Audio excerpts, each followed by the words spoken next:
Hello YouTube, welcome back. Let me show you what I used to grow before I grew macadamias. Roses.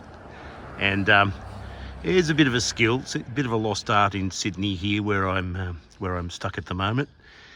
But with a little bit of effort you can get them to flower in winter, which of course is not what you want macadamias to do, but with roses it's a very beneficial thing. And I want you to hold that thought because we're going to come back to the topic of winter flowering in a minute. But I'm going to take a walk with you around the streets of Willoughby in Sydney and discuss a few issues. But first of all, covering off on some things that came up from some earlier videos. One is that following my video on UAG, apparently some people got in touch with the Australian Macadamia Society and said, look, what are you doing about this situation of the rogue processor not paying its farmers for nuts. The video brought other people out of the woodwork and contacted me. One of whom hadn't been paid by UAG since 2022. So there was still some crops from 2022 that hadn't been paid by that processor. And look, it's a bad situation, but, I have to shake my head and say, look, Australian farmers have a reputation of being good whingers, but apparently macadamia farmers suffer in silence a lot more than their brethren. And, look, if you're not being paid for nuts when you're supposed to, look, the lesson is it's time to get loud and get loud early, because I don't think sometimes a delay is going to mean you get paid for your nuts. And of course, the louder you are, the more others will be saved from a similar fate. There's an email going around that I've seen from Marquee to its growers, taking a fairly sombre tone about the amount of nut that's coming in this season, and referring to difficulties in the harvest season in New South Wales, which certainly the New South Wales farmers all know about, but also Queensland, which surprised me. So I'm wondering what's going on there with the Queensland harvest, but apparently the amounts of nuts coming in to Australia's biggest processor are not what has been expected. Now, look, I take some of this with a grain of salt. You saw from my previous video on the macadamia forecasting politics that at the start of a season, the forecast is always fairly optimistic. That's when the processors want to buy your nuts.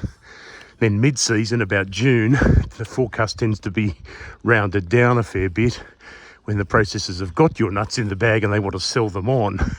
So, the message they give to the grower is there's heaps of nuts except a lower price. And the message to their buyers is the nuts are scarce, give us a higher price. And look, they adjusted again, and by December when the final figures come out, they're fairly close to the revised forecast, and everyone congratulates themselves on how accurate they were. Again, sorry to sound cynical, but I think we're heading for another crop forecast reduction. Let's watch and see. If I'm wrong, I'll be happy to eat my words. Now, grant money has also come out from the New South Wales and federal governments for the disasters in both the mid-north coast, which really copped it badly from the recent rains in March, April, and from the earlier tropical cyclone Alfred, or rather the remains of it, for the northern rivers. And there's a procedure for applying for those grants. The AMS is apparently going to do a guide to assist farmers with applying for the grants.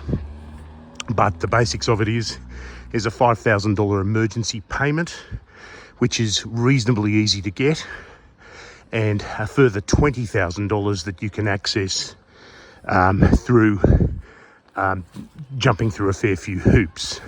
Now, that grant is fairly miserly compared with the ones under the previous coalition government, where farmers who are sort of full-time farmers or earning most of their money on the land could access $75,000. So it's a third of that, and in fact it's about sort of the same as the grant that came out at the end of the last disasters in 2022. that even part-time farmers like me were able to access. Some of the hoops you have to jump through are that you have to have more than 50% of your income on farm, but you can pick statistics from a few financial years in order to demonstrate that. There is a minimum farm income threshold, so that's there as well. And also, receiving any grant means that you have to actually spend the money and get reimbursed rather than propose to spend money and get funded for it. So of course, you know, if you're a farmer who's been left destitute by the natural disasters, you've got to come up with a spare $20,000 in order to get $20,000 back. And I realise to an extent that's a fraud prevention measure, but you know, it's also bureaucracy gone mad in the sense that people need help, need to be able to help themselves first. And look, if you've got a spare $20,000 lying around, it's not going to bother you. But the farmers who need the help most might be the very ones who don't have $20,000 lying around. Having said that, that was the same under the previous governments and the same under this government, so nothing's really changed. I just wish there was a better system of helping out farmers who were in really dire need, rather than farmers who, you know, would find the money handy but not essential. Right, well, onto the topic of this video. You saw my roses flowering in winter. If you're on a macadamia farm like mine, you're probably seeing macadamias flower in winter. And we're going into the season now where a lot of the nut has been picked up. There's some late dropping varieties that still are dropping fast, I would imagine, by now. And, you know, coming into July, August, they'll be finishing up their run. But with the flowering happening now, and we can be fairly sure that's too early to turn into nut next autumn, the trees are using a lot of energy. And, you know, what's making them flower early? Well, we've done videos about this before. This particular year, I find it very hard to guess, I must say, because you've got weather conditions that haven't really all of a sudden turned bright and sunny. The early season flowering happened in cloudy weather. But we've got a really interesting weather situation that this early season flowering has happened in. And I wonder whether we need to consider feeding our trees in winter rather than waiting till the flowering season and doing it in September with big loads of manure, which is what generally seems to happen around the northern rivers. And my reason for that thinking is this. We've gone through a very cloudy autumn. There's been plenty of water, not a lot of sun. So the chance for the tree to build up sugar reserves and that sort of thing is really pretty poor. And yet it's pushed out all these flowers. And that takes a lot of energy. It takes a lot of potassium. It takes a lot of boron and a reasonable amount of nitrogen as well. We know we can't use the out-of-season flowering for next season's crop. And what we're hoping for, of course, is that the trees will flower again when they're meant to, in spring, August, September.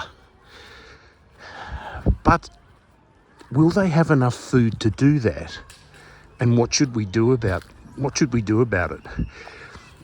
I suspect there's been a lot of leaching of nutrients in the rainy months.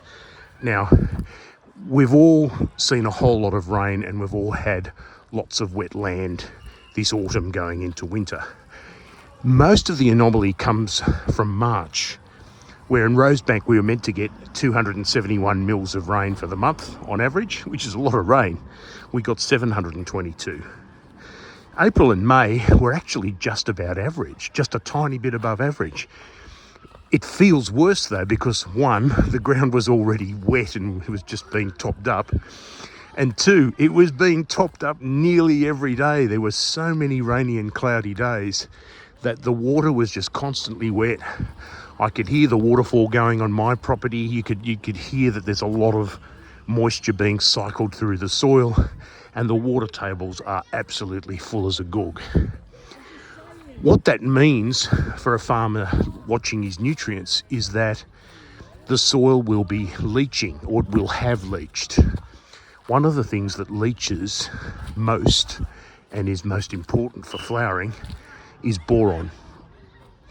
But all of the other nutrients, including some forms of nitrogen and to an extent some potassium, have probably been leached a little as a result of this rainfall. And then we then get the very thing we don't want, which is flowering that uses up even more boron. Boron's very essential for the pollen tubes to function correctly, but it also helps prompt flowering in the first place, or so a lot of agronomists think. So come winter 2025, I take the view that the trees are likely to be pretty low on everything. Sugars, nutrients, sunlight they're getting some of now, but we want them to flower in spring. Shouldn't we be feeding them now in winter and not waiting for the September manure? My theory is we should, and that the feed should probably be, against general trends at the moment, the feed should probably be a chemical one. A multi sort of NPK food, but one that definitely has an emphasis on trace elements like boron and a fair whack of potassium, which of course is the Achilles heel of manures. They don't have terribly much potassium, and it's such an important element for flowering. My view is that it's probably worth talking to your agronomist, if you're controlled by an agronomist, and asking the question, wouldn't it be a good idea to do a chemical feed in winter? Now, often winter's not a great time for a chemical food because you need water in order to get that food into the soil. But it seems like a slightly wetter than average winter, and there's more rain forecast in June. Don't know about July at this stage, but my guess would be that there's going to be enough rainfall to get chemical feeding into the ground, and you won't have an overly bad result in terms of loss of nitrogen to solarization and that kind of thing. And certainly some of the elements that you put down, like potassium, don't dissolve in the sun. They'll sit there on the surface of the soil until they do get watered in. And there's bound to be at least some rain between now and when these trees are meant to be flowering in August. So I was going to put that over to you guys, because there's a lot of you farmers who have a lot more experience than me and who might share the same gut instinct, or you might think it's a terrible idea. I have absolutely no problem with people completely disagreeing with me in the comments below. All I'd suggest though is, if you do disagree, tell me why. I'd like to learn, because I'm just going by logic here, and logic tells me that the trees are probably going to be hungry, particularly after they've done the stupid flowering, and to give them some more oomph to get a decent flower on, and obviously a decent crop for 2026, shouldn't we be feeding, and shouldn't we be getting some food into those trees quick smart? So let me know what you think in the comments below, and I'd like to hear from you. It would be an interesting exercise, and particularly if we heard from some of the Queensland folk as well, who've got an ability, if they irrigate, they've got an ability to fertigate. Are you going to fertigate something extra if you're seeing out of season flowering in Queensland? Is that your response to it, or do you just leave things be and follow a fairly stable routine year after year, which can have its advantages as well, of course, in terms of what the tree expects? Let me know. I'd really love to talk about it. I'll be back to you from the farm soon, guys. Just attending to a bit of personal business in Sydney, and should be with you again very soon. Bye for now.